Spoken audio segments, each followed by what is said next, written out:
좋아요와 구독하기, 알림 설정은 사랑입니다.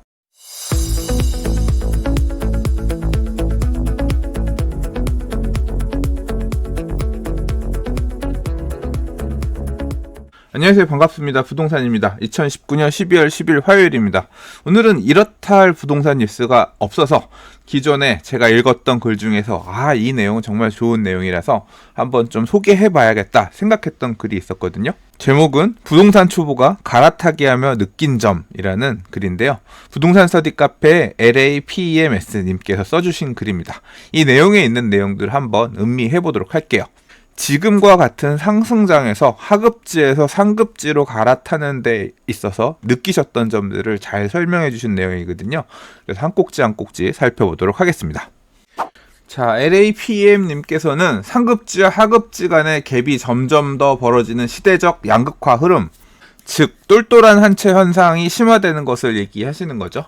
이런 상황에서 차라리 언젠가 하락장이 다시 오긴 온다라고 하면 올 거라고 생각은 하는데, 기왕이면 이 하락기를 상급지에서 맞이하는 게 낫겠다라고 판단하셨대요. 그래서 실입주로서 더 늦기 전에 갈아타기를 시도하셨다고 합니다.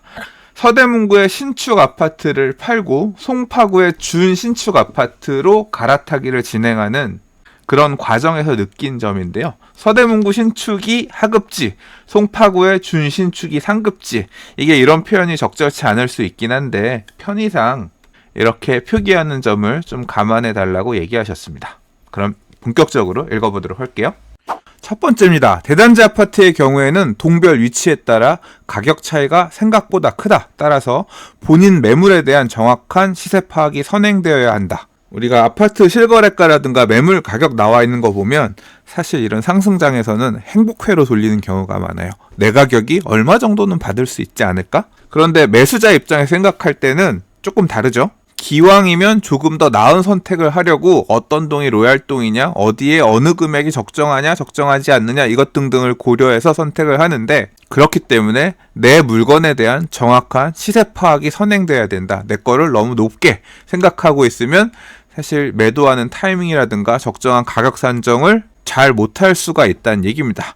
지금 이 글에서 예시로 든 건 뭐냐면 로얄동 저층이 있고 비로얄동 로얄층이 있다라고 하면 어느 쪽이 더 낫냐. 차라리 로얄동의 저층을 선호하는 수요층들이 많이 있어 보인다라는 얘기고, 로얄층 저층이란 개념은 1, 2층은 제외한 거를 의미하고요. 만약에 유아 수요가 많은 지역이라고 하면 필로티 2층 정도까지는 생각하는 것 같더라. 그런 얘기입니다. 아파트 내에서도 1단지, 2단지, 3단지, 4단지, 주로 뉴타운이라든가 아니면 대단지 재건축 아파트에 이렇게 단지가 나뉘어 있는 경우들이 있죠. 이런 경우에는 초품화냐 초품화가 아니냐에 따라서 프리미엄 차이가 5% 이상 존재한다고 하는데, 초등학생 자녀를 가진 가정이 많은 단지들의 경우에는 초등학교를 끼고 있는 동, 단지에 대한 가치가 그만큼 더 높게 평가받는다는 얘기고, 이 글에서는 대단지 아파트 중에서 단지별로 이렇게 나뉠 때에도 초품화를 낀 단지가 더 프리미엄이 있다라고 얘기를 했는데, 이런 큰 단지가 아니더라도 초품화를 끼고 있는 아파트는 기본적으로 인기가 더 높고 매매가든 임대가든 보다 높은 시세 반영이 되지 않나 생각합니다. 자, 3번의 내용은 상대적으로 하급지에 있는 매물을 팔면서 느끼셨던 부분인 것 같은데요. 하급지의 수요자층은 확실히 저가 매물에 대한 니즈가 압도적으로 크며 다음은 로얄동 니즈다. 즉 아파트 매물을 볼 때 일단 액면가가 싼 물건이 뭐가 있는지 먼저 보고, 그 다음에 싼 물건 중에서 잡을 수 있는 게 없으면 아예 그냥 로얄동, 가격을 주고 비싸게라도 산다면 어떤 걸 살까? 그렇게 선택을 하고, 그 중에서도 없으면 중간 물건 정도로 온다는 거죠. 그래서 애매하게 중간에 끼인 물건은 우선순위가 뒤로 밀린다. 가격이 아주 싸게 나오지 않은 상태라면 매도 시점 자체가 좀 늦어질 수 있다. 손님들한테 보여주려고 하더라도 중개업소에서 잘 안 보여주고 선택이 조금 뒤처질 수 있다는 얘기입니다. 저가 매물이 소진되고 나서야 순서가 돌아온다. 이번에 매도하시면서 체감하셨나봐요. 자, 네 번째 단락이에요. 상급지일수록 매수자는 집을 꼼꼼히 따지지 않고 하급지일수록 매수자는 집을 꼼꼼히 따진다. 즉 상급지는 사치제로 접근하고 하급지는 가성비로 접근한다. 샤넬백 살 때와 이 3만원짜리 인터넷 쇼핑할 때 생각해보면 동일하다라고 설명하셨는데요. 저는 이게 어느 정도 공감이 가는 게 요즘 같은 때는 특히나 상급지 같은 경우는 매물이 없다고 하잖아요. 물건 꼼꼼하게 따져서 사려고 하면 이미 다른 사람이 채가서 없어져 버리고 물건 나갔어요. 계약금 먼저 꼬꼬집보라고 이런 소리까지 나오잖아요. 그래서 그런 상황이 겹치다 보니까 매수자는 일단 계약하는 게 중요하다라고 해서 꼼꼼히 안 따지고 접근하는 그런 상황이 발생한다는 거고, 하급지일수록 상대적으로 매수자들이 이렇게 주택을 많이 안 사본 그런 분들일 가능성도 있고요. 그러다 보니까 꼼꼼하게 좀 볼 것들을 보고하려는 경향도 있을 수가 있고, 상대적으로 매물이 많다 보니까 조급하게 뭐 의사결정하지 않아도 되는 그런 상황이기 때문에 이렇게 생각될 수도 있겠다 싶어요. 근래의 분위기를 잘 드러낸 단면이라고 할 수 있겠죠. 5번째입니다. 요새 부동산 지역 정보라든가 트렌드 쫓아간다고 오픈 카톡방들이 많이 있는데요. 특히 지역별로 또는 뭐 아파트별로 이런 카톡방들이 굉장히 많이 있죠. 근데 이런 카톡방에서 이야기되는 분위기와 실제 현장의 분위기는 다른 경우가 많다고 얘기하고 있어요. 특히 하급지의 경우에서는 카톡방에서 말하는 것처럼 뜨겁지 않은 경우가 많다. 우리 동네 요새 얼마에 물건이 나온대요, 얼마에도 손님이 없대요 등등 하는 얘기가 실제 현장의 분위기를 반영해주지 못하는 경우도 있다. 여기선 또 많다고 얘기했네요. 자, 이 이야기는 오픈 카톡방에서 오가는 정보들 너무 100% 신뢰하지 말고 현장 정보를 교차 확인해서 정보 업데이트를 하란 얘기입니다. 예를 들어서 현장에서는 10월 말부터 이미 거래량이 급감했는데 분위기가 살짝 꺾이고 있었다는 얘기죠. 그 시기에 카톡이나 부동산 카페에서는 거래량 급감 언급은 거의 없었고 11월 중순이 되어서야 요즘 거래가 뜸하지 않나요? 라는 일부 글이 올라오는 수준으로 가즈아를 외칠 때에는 서둘러서 오른 가격들 이런 것들을 서로 공유하면서 으쌰으쌰 기쁨에 취해 있다가 이게 꺾이는 모양새가 보이니까 이 부분은 언급이 조금 늦어지더라. 그렇기 때문에 내가 냉정하게 상황을 파악하기 위해서는 현장을 가장 우선적으로 봐야 한다. 이게 부동산의 가장 기초적인 진리다라고 얘기했습니다.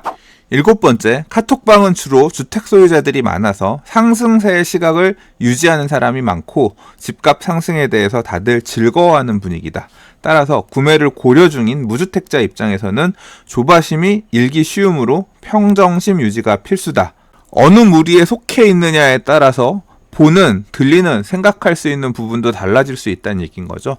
주로 지역 카톡방 같은 경우는 소유자들의 이해관계가 많이 얽혀 있다 보니까 상승을 얘기하는 사람들 많다, 좋아질 거다 이런 긍정적인 흐름이 많기 때문에 해당 지역에 대한 정보를 얻으려고 들어갔다고 하더라도 좋은 점, 더 오를 것 같다 이런 것에 대한 얘기들이 많이 구조적으로 나올 수밖에 없고, 그렇기 때문에 조바심을 억제하기 위한 평정심을 유지하는 게 필수다. 이 부분을 짚어주셨어요.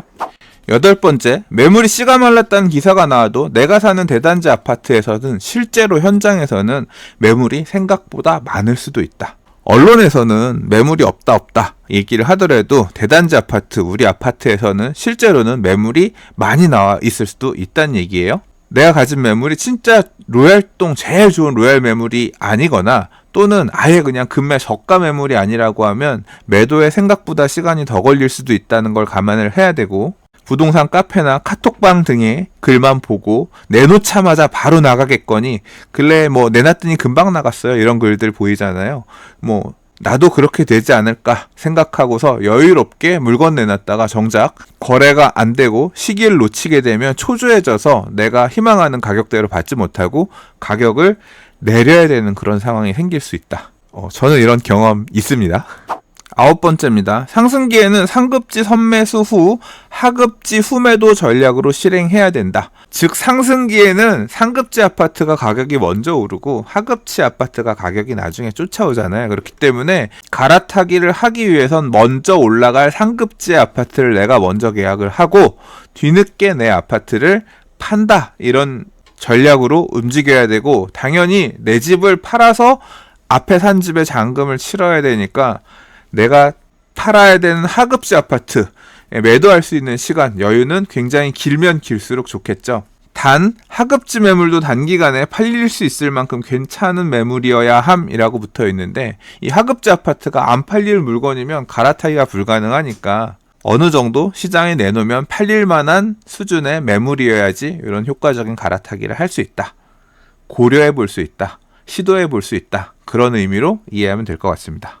이걸 못 맞추게 되면 간혹 선매수 해놓고 내가 팔아야 되는 하급지 집이 안 팔려서 계약을 파기하는 경우도 있다. 이 글을 쓰신 LAPEMS님께서도 만약에 선매수를 안 했다라고 하면 예산 오버로 갈아타기 자체가 불가능했을 것이다. 즉 상급지가 가격이 튀어 올라갔기 때문에 내가 갖고 있는 하급지 물건을 팔아도 추가적으로 조달할 수 있는 자금에 제한이 있어서 더 이상 끌어올 수 있는 돈이 없으니까 예산 오버로 갈아타기를 아예 포기했을 것 같다.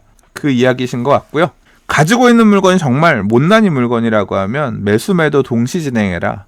하급지의 물건들 후매도에서 조금이라도 더 받고 팔 생각하지 말고 매도 매수를 동시에 진행해서 최대한 빨리 팔아서 자금 맞춘다 생각하고 진행하는 게 맞다 라고 의견을 남겨주셨어요. 10번째입니다. 매도 전까지는 내 물건이 뭔가 아쉽고 빨리 팔고 가고 싶다가도 정작 팔리니까 그렇게 아쉬울 수가 없더라. 더군다나 상승장에서는 매도 후에 가격이 더 오를 가능성이 크니 더 이상 시세를 안 보는 등의 멘탈 관리 등이 필수다 라고 하셨는데요. 내가 가지고 있는 물건 팔아서 선매수한 거 돈 맞춰야 되니까 물건이 안 나가면 조바심 나고 뭔가 문제 있는 거 아닌가, 의구심 들고 그러죠. 그런데 정작 팔리고 나면 상승장 순환매에 따라서 내 거 팔리고 그 다음에 팔린 거는 조금 더 비싸게 팔리고 이런 거 보면 내가 너무 싸게 판 거 아니야? 화장실 가기 전 생각이랑 나오고 나서 생각 다르다고 아쉬워하는 분들 있죠. 이런 분들 되게 많아요. 자, 이럴 때 멘탈 관리하는 방법. 애초에 매도할 때 계약금 받으면 이거 내 목 아니다. 매수자 거다. 매수자의 복이다. 이렇게 마음을 다잡으시길 바래요. 선매수한 물건 많이 더 올랐을 거 아니에요. 그거 생각하면서 매도한 건 내 목 아니다 라고 포기하는 게 맞다고 생각합니다. 이거 마음 못 다스리면 나만 병나고 나만 손해예요. 11번째, 매수는 기술, 매도는 예술이라는 말의 절감. 매수는 돈과 약간의 의지만 있으면 하는 거고 매도는 모든 조건이 들어맞아야 한다. 입주 시기, 부동산 분위기, 가격, 매도인의 심성, 관리. 정말 그렇죠. 매수는 되게 쉬워요. 돈만 있으면 하는 거니까. 사야지 의지만 있으면 하는 거니까. 근데 매도는 진짜 여러 가지를 고려해야 되기 때문에 정말 힘들죠. 저도 정말 매도를 못하는 사람이에요. 사실 매도를 잘 하려면 과감해야 됩니다. 매도해야겠다고 판단이 들면 이거저거 재지 않고 다소 아쉽더라도 과감하게 결단할 줄 알아야 되거든요. 자, 이 부분은 제게도 숙제입니다. 12번째, 상승기에 상급지를 매수할 경우에는 처음 가격보다 집주인이 호가를 올리는 일이 비일비재하다. 그렇기 때문에 정말 이 집이 필요하다면 가능 예산 내에서 따라잡을 수 있을 용기, 결단이 필요하다. 집 사러 갔는데 앉은 자리에서 매도자가 가격 올리면 화내면서 안 산다고 나올 생각하지 말고 정말 이 집이 필요하다라고 하면 가능 예산 내에서 따라잡을 수 있을 용기와 결단이 필요하다. 매도인 맞춰주면서 쫓아갈 수도 있어야 한다. 그런 거죠. 이 선택을 못해서 나중에 후회하는 분들 진짜 많이 봤죠. 그런 후일담들 카페나 커뮤니티 등에 많이 보인단 말이에요. 이게 참 이런 판단을 하는 게 쉽지 않은 일이기 때문에 그럴 겁니다.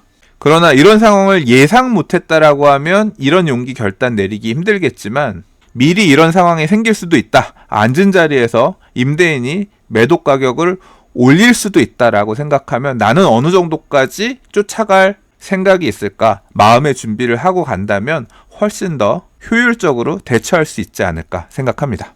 13번째, 상승장에서는 당초 생각한 가격보다 매수는 약간 높게, 매도는 약간 낮게 될 가능성이 가장 크므로 이런 부분까지 염두에 둘 필요가 있다. 잘 사고 잘 팔면 가장 성공적인 매도 매수가 되겠지만 계획된 범위에서 잘 선매수하고 후매도하지 못할 수도 있기 때문에 이런 상승장에서 갈아타기 할 때에는 좀 더 넉넉한 여유 자금들 준비해서 갈아타기 할 수 있을 선택지를 고르는 게 맞겠다. 그렇게 읽으면 될 것 같습니다.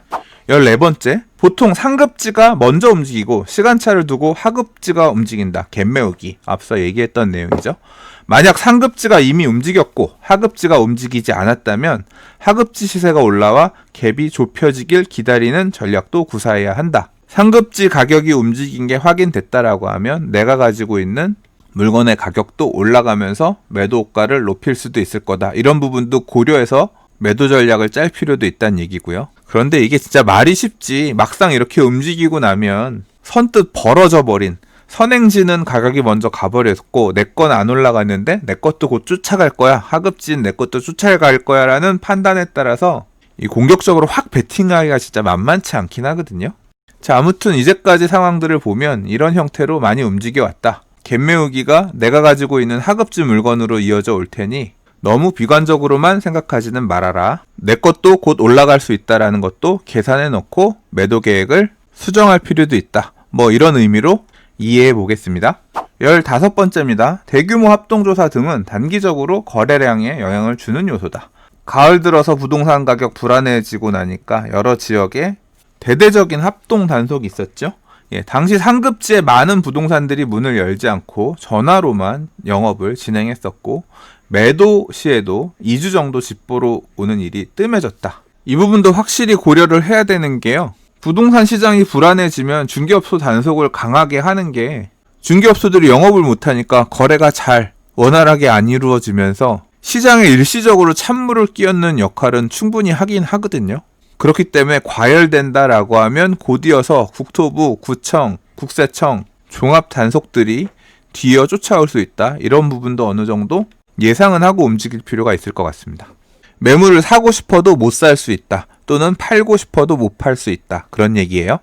16번째, 거래량이 많지 않은 상황에서 신고가를 꾸역꾸역 갱신하는 현재와 같은 장에서 내 물건도 신고가를 꾸역꾸역 갱신하는 그 비싼 가격으로 팔 수 있겠다라고 오해를 하면 안 된다. 내 물건이 로얄동이라면 가능할 수 있지만 내가 가진 물건이 로얄동이 아니라고 하면 내가 예상했던 것처럼 비싸게는 못 팔 수도 있다는 거 감안하란 얘기예요.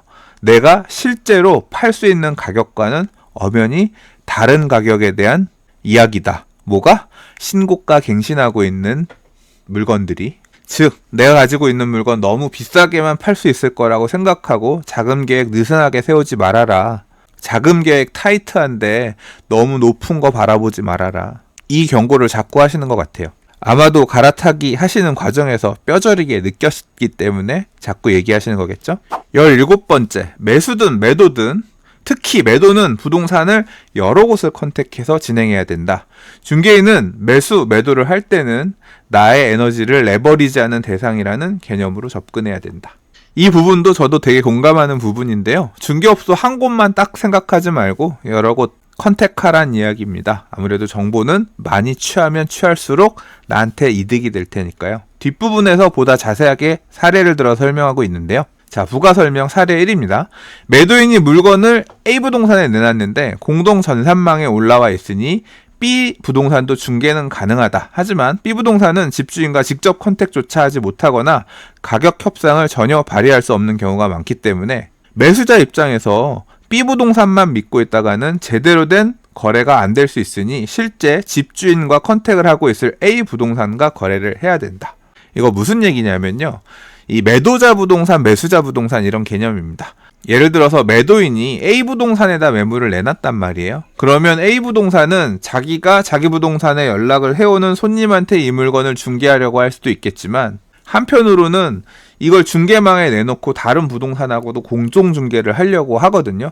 근데 그러면 중개망에 있는 다른 중개업소가 이 A 부동산이 내놓은 물건을 보고 이 물건이 있어요 라고 생각을 하고 있는데 매수자가 만약에 온단 말이에요. 자, 매수자는 이 B 부동산을 컨택했어요. 그러면 B 부동산은 매수자랑 얘기를 하면서 이제 여러 가지 조건을 맞추게 되는데 매도자랑 의사결정이 B 부동산과 매도자와 직접적으로 컨택이 되는 게 아니라 B 부동산은 A 부동산을 통해서 뭐 가격이라든가 집 보러 간다든가 조정이라든가 이런 부분들을 컨택을 해야 되다 보니까 협상이 원활하게 안 되는 경우가 생길 수가 있다는 거죠. 물론 B 부동산도 A 부동산에다 요청을 해서 가격 얼마까지 조정 안 되나요?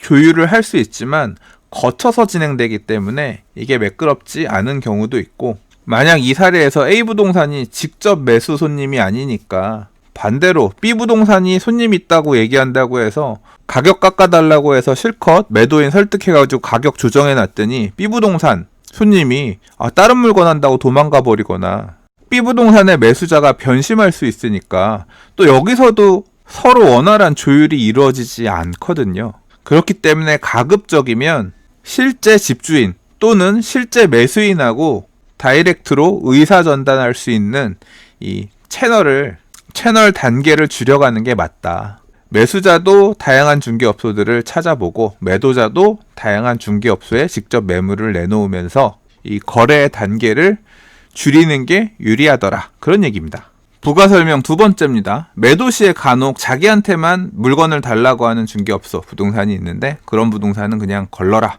이분께서는 중개에 자신 없는 부동산이고 여러 군데 물건 내놓으면 이렇게 독점으로 달라고 하는 부동산부터 중개에 발을 뺀다고 했는데 저는 그렇게까지는 말은 못하겠고요. 전속 중개가 확실히 분명하게 장점이 있는 경우도 있어요. 하나의 중개업소에다가 전속 중개 계약서를 쓰고 중개를 일임하는 대신에 적극적으로 중개할 수 있도록 이렇게 전속 중개 계약서를 쓴 중개업소라고 하면 여러 부동산에다 굉장히 적극적으로 매물을 공동 중개할 수도 있고 거래가 빨리 진행될 수도 있거든요.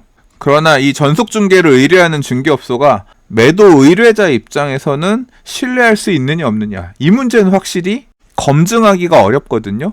또 그리고 전속 중개를 한다고 해서 시기가 이상하게 맞물려 버리면 즉 매수세가 확 사그러 버리거나 가격이 꺾이는 분위기가 돼버리면 굉장히 애매한 상황이 될 수도 있어요. 결국 선택의 문제인데 사실 제가 매도자의 입장이라고 하더라도 여러 부동산에다가 매물을 직접 내놓는 쪽이 좀 더 빠른 거래가 발생할 가능성이 크지 않나. 매물을 내놓는 과정에서 만약에 손님이 붙으면 협상에 응해줄 의사가 있다. 이런 부분들을 잘 어필하면서 적극적으로 중개업소 사장님들한테 어필을 하는 게 잘 매도하는 방법이지 않을까 개인적으로는 생각합니다. 자, 오늘은 며칠 전부터 꼭 읽어보고 싶었던 부동산 스터디 카페 LAPEMS님의 부동산 초보가 갈아타기하며 느낀 점이란 글을 한번 같이 나눠봤습니다. 여러 가지 생각해 보실 만한 점들 그리고 여러 가지 팁들을 좀 제시해 주신 글이 아닌가 생각하고요. 이 영상이 부동산TV 구독자 여러분들께 도움이 되는 영상이 되었으면 좋겠습니다. 좋은 글 올려주신 LAPMS님께 감사드리고요. 저는 또 다음 영상에서 인사드리도록 하겠습니다. 좋아요와 구독하기는 사랑입니다. 감사합니다. 부동산이었습니다.